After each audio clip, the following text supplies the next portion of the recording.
Notre Père qui est aux cieux, que ton règne vienne. Le grec basileia traduit exactement l'hébreu malchut dans son triple sens de royauté. Règne et royaume. En français, royauté désigne la dignité du roi. Règne désigne l'exercice du pouvoir royal. Et royaume désigne l'État régi par un roi, les territoires ou les personnes sur lesquelles s'exerce son pouvoir. La royauté est la qualité d'un sujet, le règne l'exercice par lequel cette qualité s'exprime et se donne. Le royaume est le lieu où l'exercice de cette qualité est reçu et objectivé. Quel est le désir de Yeshua? Que la primauté de l'être sur tout être ou tout avoir soit reconnue. Royauté. Que cette primauté de l'être inspire et éclaire tous mes comportements, c'est-à-dire que la conscience d'être ne me quitte jamais, qu'elle règne sur moi et sur tous. Que tout être et tout avoir demeure soumis à la primauté de l'être et constitue un mode où seul Yahweh, la conscience d'être, notre Père, est roi. Ces trois désirs ou demandes n'en forment en fait qu'un seul. En effet, que serait un roi qui n'exercerait pas sa royauté, un roi sans royaume?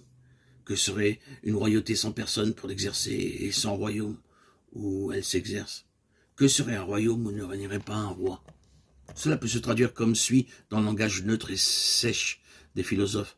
Tout d'abord, que serait un « je suis » qui n'exercera pas sa conscience d'être dans un corps? Que connaîtrions-nous de l'être s'il ne s'exerçait et ne se manifestait dans un étant? Ensuite, que serait une conscience d'être sans sujet, sans « je suis » pour l'exercer, et sans corps où l'incarner?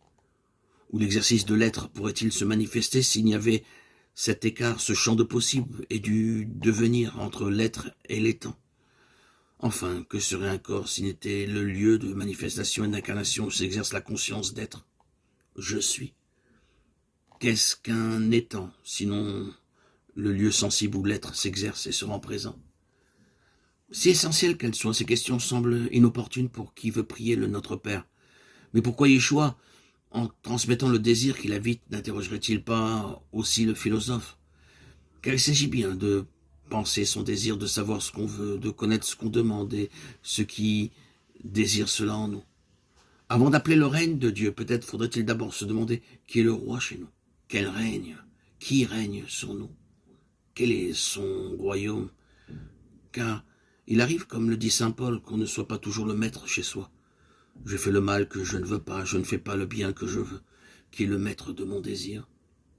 Pour certains, la réponse est claire. Le maître de notre désir, celui qui règne sur nous, c'est une personne, parent, ami, chef politique ou religieux, ou c'est une idéologie. Et on essaiera de conformer ses actes aux ordres de ce maître plus ou moins exigeant pour entrer dans ce qu'il appellera son royaume, sa famille, son parti ou son église.